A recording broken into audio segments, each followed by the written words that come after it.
started then. How are you? I'm all right, mate. Thank you. Surviving, just like everyone else. Just getting by, just getting by. Sure. So we'll dive straight in and we'll talk about Hell Unleashed, which is out via Napalm on April 30th. What's been the reaction from the press and from the fans from the material that's available so far? Really positive. I mean, we've spent 8 years away from music, really. So to come back with material as strong as we feel that the material is, it's really nice to see the positive comments and come back to the fan base that hasn't really dwindled. We've got really, really honest, good, supportive fans. And if the new material wasn't particularly good, I'm pretty sure we'd be told, you know. But with the lineup changes and the way we've kind of rejigged the sound of the band a little bit, I think it's gone over really well. Press seem to be liking it. We've got a few 8.5s up to like 10 out of 10s for it.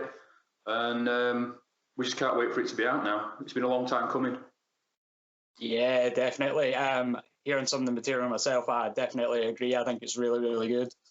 Cheers, man. So you've done some videos for the two singles released so far, which is the title track and Gore. Yeah. How has the reception been to the videos that you've made as well? Been amazing. I hope the video views translate to pre-orders and sales for the album, because we'll be laughing if so. I believe Hell Unleashed had 150,000 views right now, and yesterday or the day before we passed 50,000 views on Gore. So people seem to be interested. There seems to be a genuine hype and a bit of buzz around what's going on at the minute for Evile, and it's nice. It's a really good feeling to have going into a fifth album, you know. Awesome. Just glad to hear that you are feeling really positive about the release. Yeah. So talking a little bit more about the videos, how did you guys approach producing the videos under COVID-19 restrictions? We were fortunate enough to be within a really good team. They took it really seriously. Social distancing was everything, and it was a really, really professional shoot. So they were observing the whole distances, not only between us and the interaction with the crew, but also between ourselves on stage while we were doing the performance aspect of it. I mean, it was difficult moving around and transporting the equipment and all that kind of stuff. We felt a little bit guilty for doing so, but we didn't want the schedule to slip any further, really. We didn't want to...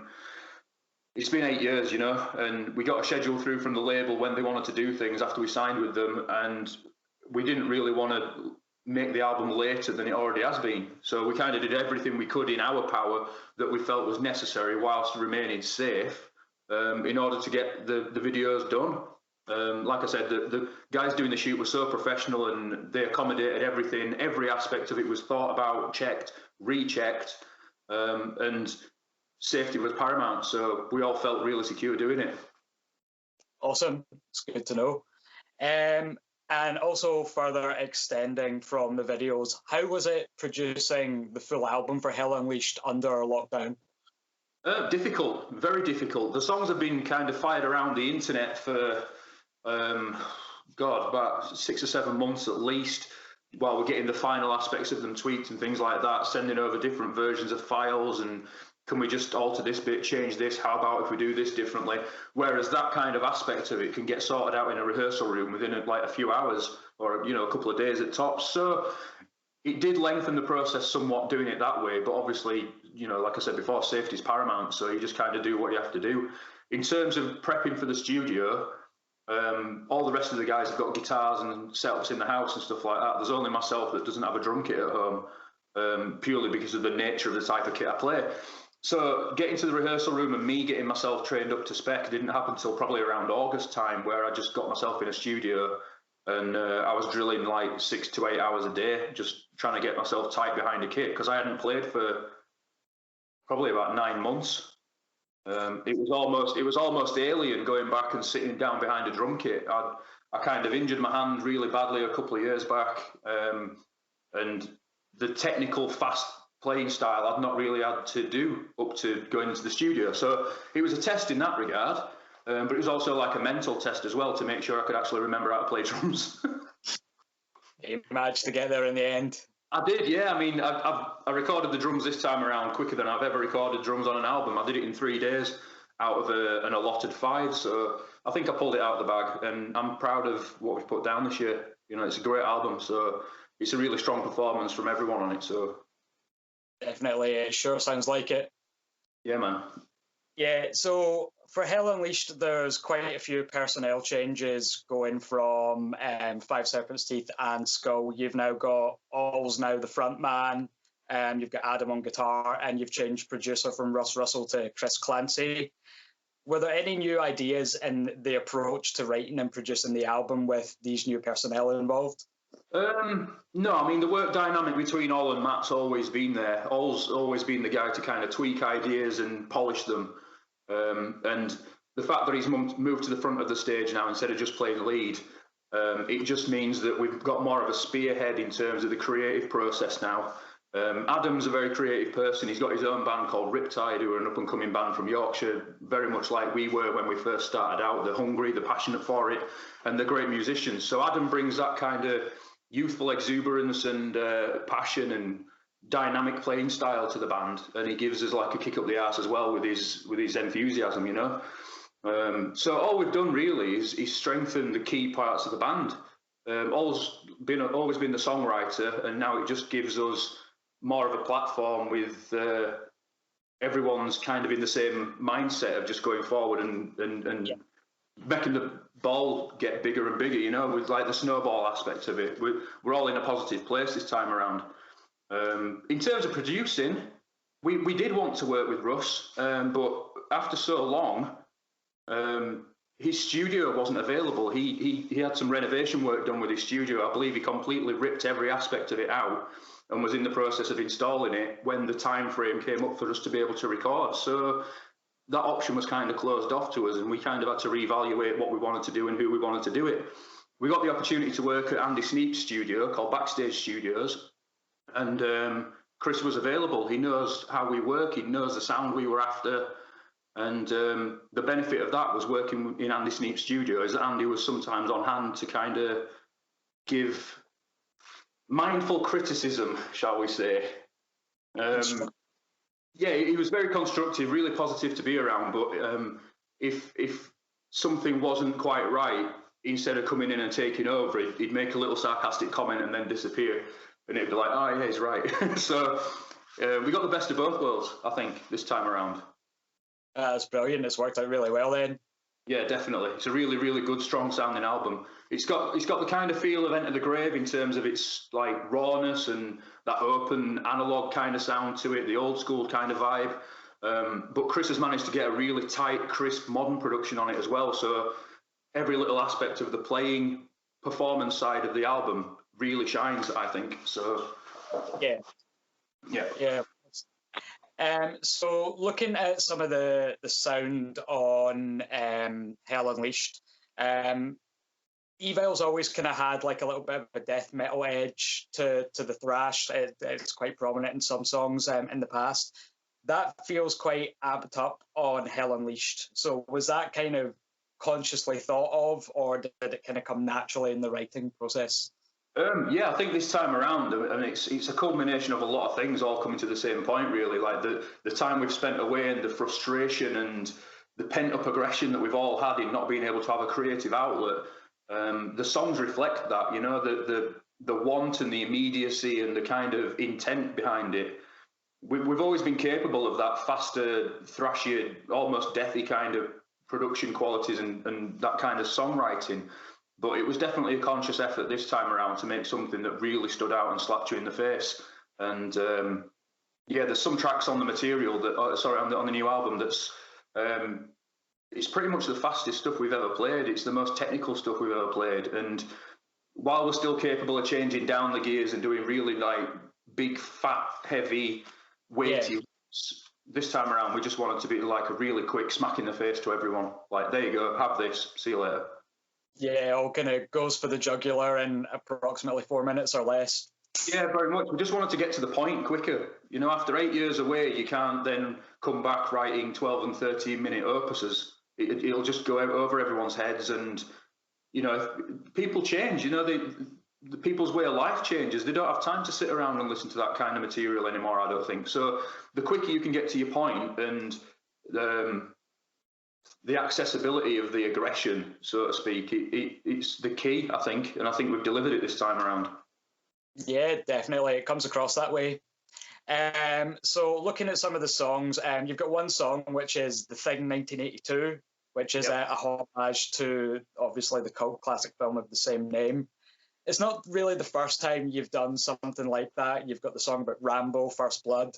And I did some digging and found All's videos of his Final Fantasy VII covers on YouTube. So looking at some of these things, do you enjoy putting in a little fun twist to all the kind of things that you're nerdy about, as well as all the really angry, aggressive stuff? Yeah, definitely. When Matt was in the band, Matt was very, very good at leaving stuff open to interpretation in terms of lyrics and what song content was about. Matt was he was an avid film fan, an avid book fan, but he also wanted to get points across without being so direct. Whereas this time around, we wanted the fun element back. We wanted that kind of youthful naivety that we had on Into the Grave. Now that we can deliver it in a more mature way, if that makes any sense. Yeah. We miss doing songs that make us tick. We missed kind of writing about that subject matter that we all got into metal for in the first place. So yeah, going back to, like you said, like First Blood and stuff like that, this time around we're just like, let's do a song about The Thing. And we were all toying with different ideas for titles, going, what can we call it, blah, blah.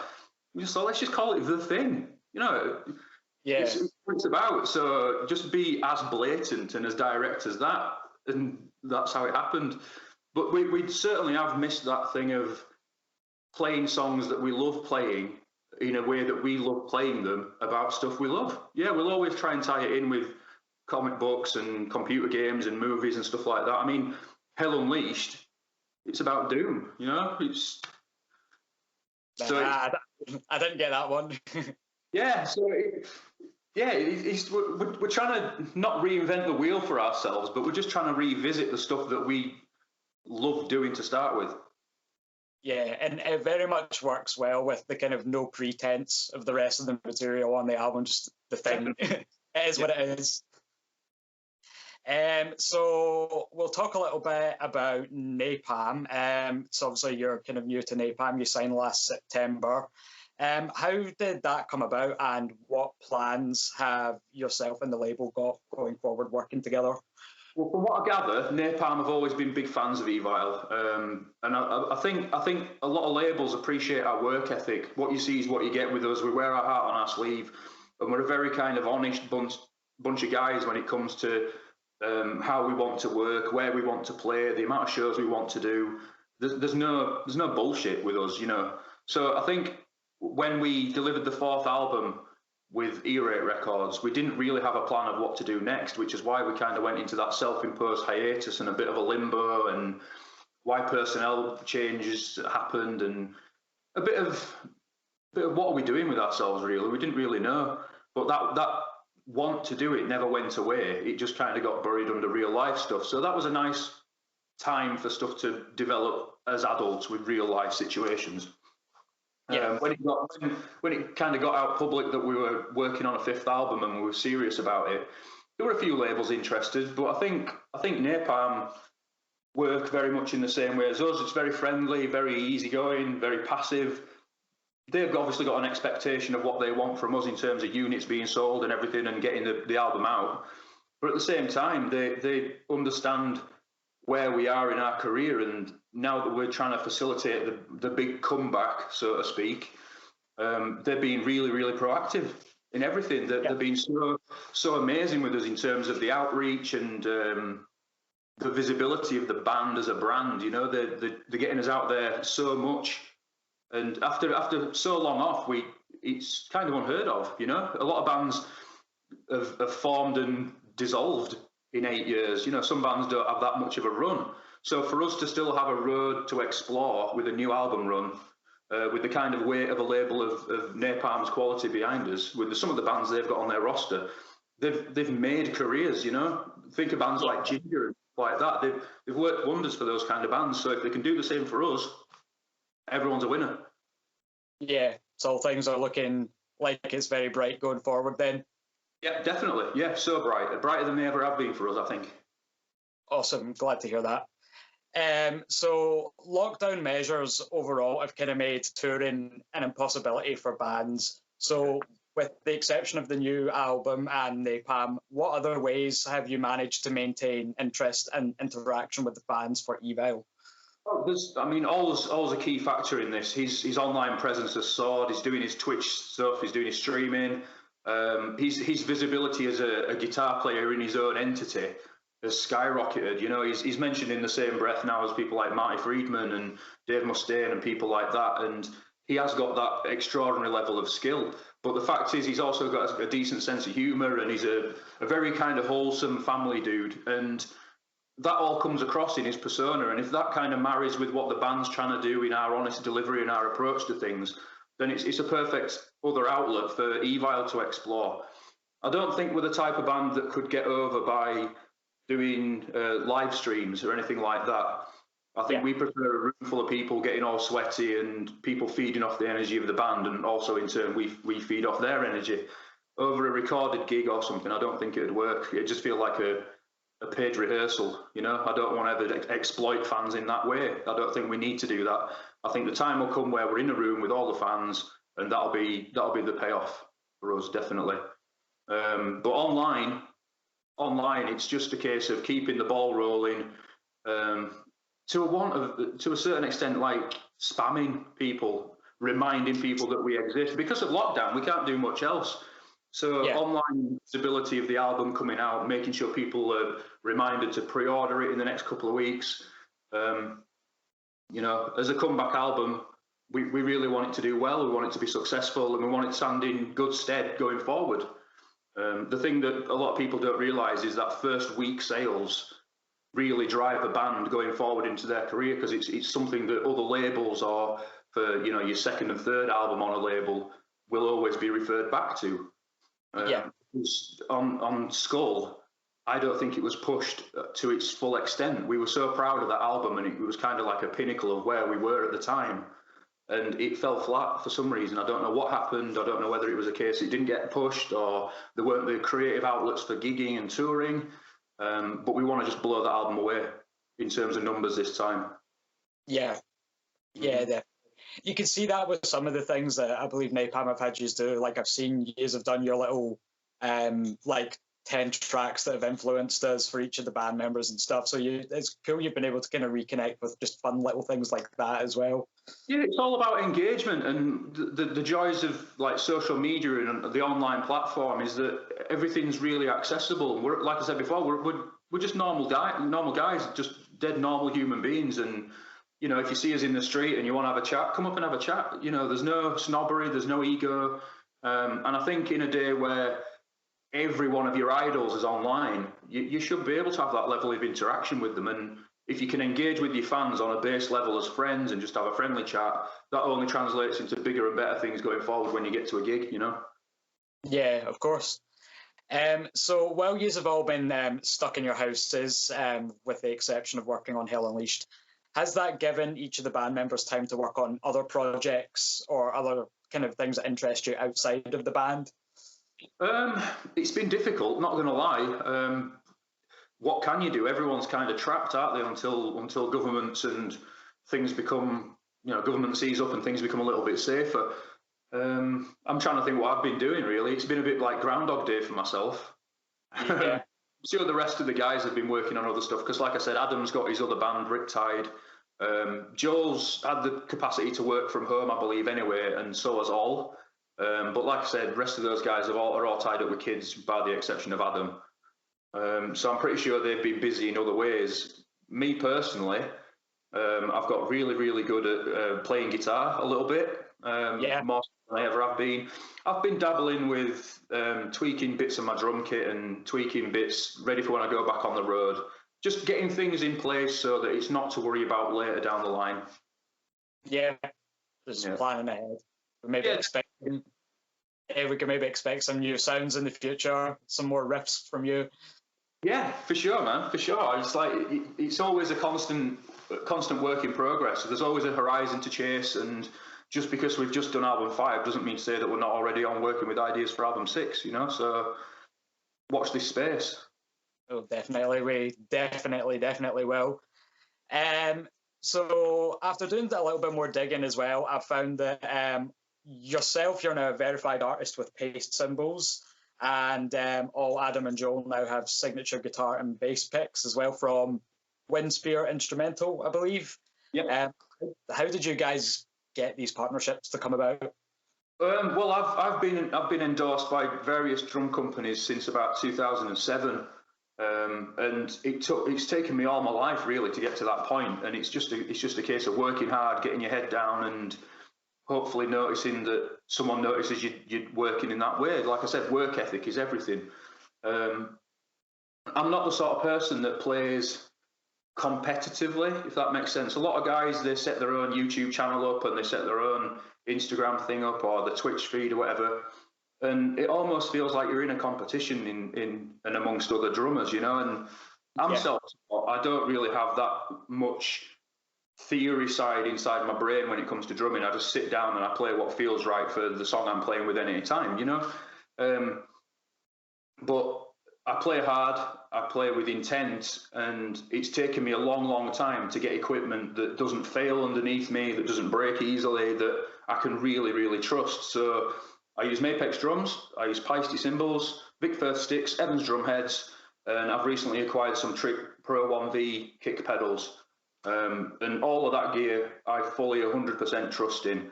With the rest of the guys, I mean, Joel works as hard as anyone behind the scenes, getting his bass stuff down, and I think people see that the band's going to have massive visibility in the future. It always has, but I think more so coming up with the new album coming out and everything. So they want to trust in us with their instruments and their accessories and stuff like that, as much as we want to trust it on stage. And when you've used certain things for so long that you wouldn't ever switch them out, it makes sense to want to promote those companies and showcase their products, you know. All a different beast altogether, because like before I mentioned his technical playing aspect and his virtuosic ability on the guitar, any guitar company worth their salt should be actively encouraging up and coming players, not the old guard, you know. There's guys out there that are absolutely magnificently talented, and they're the ones that need showcasing and highlighting. So when Ol's got his, you know, he's got his Twitch stream going on, he's doing a load of stuff online, doing guest slots with other bands and guest solos and things like that. They're the type of people that should be endorsing products.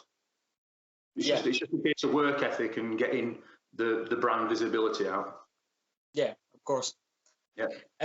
So I understand that some of the band members have day jobs outside of the band. So how do you guys balance your kind of home life and with the band and your jobs? And throughout the changes in lockdown now, kind of coming out of that into promoting Hell Unleashed, how have you just managed to kind of readjust the balance of everything throughout this kind of very traumatic? It's very difficult. I mean, I've been out of work since first lockdown. So like I've been kind of hemorrhaging through savings and stuff like that, and just surviving on a day-to-day basis really. When you don't have an outlet in terms of gigs, obviously that stops the income coming in from gigs, from merch sales, all that other kind of stuff. But other, you know, I can't complain. I'm all right. I'm self-sufficient. But the other guys in the band with families and kids and stuff like that, you have to properly readdress your entire priorities. And it's got to be difficult. There's no other way around it. The gigs and the playing aspect of being in a band doesn't pay the bills. Unless you're worldwide, world renowned, and you only get royalties paid every 6 months. So yeah, it's a struggle. It's a stretch. You have to find the work and just bite down on your mouthpiece and go for it. It's as honest as that, and that's what keeps us grounded. Yeah, that aspect of everything keeps us grounded. We're still working class guys. We just go out, want to earn money, look after our families, and still play in a band. You make it work. You find a way to make it work. You either learn to live with no sleep and just keep batting on and do it as honest as that, or something gives. We can't afford for something to give. Yeah. So you've just been head down, just dealing with it, take each day as it comes. Exactly. Yeah. Every day as it comes. Yep. Okay. I've got the bag in my eyes to prove it. I think we've all been there a little bit. So looking forward to the future, Evile are booked for the Friday on the Sophie Lancaster stage at Bloodstock this year, assuming it still goes ahead. Are you looking forward to getting to get all these new songs out live on stage? Yeah, I think as much as the frustration and the aggression's been captured on the album, that's going to happen like a millionfold when we get actually on a stage in front of a live crowd. It can't not. It's going to be very emotional, I think, and very overwhelming for a lot of people when they get to a gig to have that camaraderie and feel that friendship and that family aspect of being in a massive festival such as Bloodstock. We've always had our kind of spiritual home in terms of the UK festival scene. So for us, after having 8 years away from it, coming back with an album as good as we know it is, I can't wait to get it over live. You know, I can't wait for people to hear it live, see it live, and kind of feel as much of a relief and release that we're going to have playing it. Yeah, definitely. I can't wait for it myself. I can't wait for Bloodstock to come see you guys, as well as some other bands like Violence as well. It's going to be mental. It really is. I just hope it goes ahead. I hope everything works out for the best and we're all safe. You know, we can all look after each other and have a bit of common sense and make it happen. Yeah, definitely. Here's hoping. So besides from Bloodstock, has Evile got any other confirmed festival appearances or tour dates for Hell Unleashed that you're able to share with us?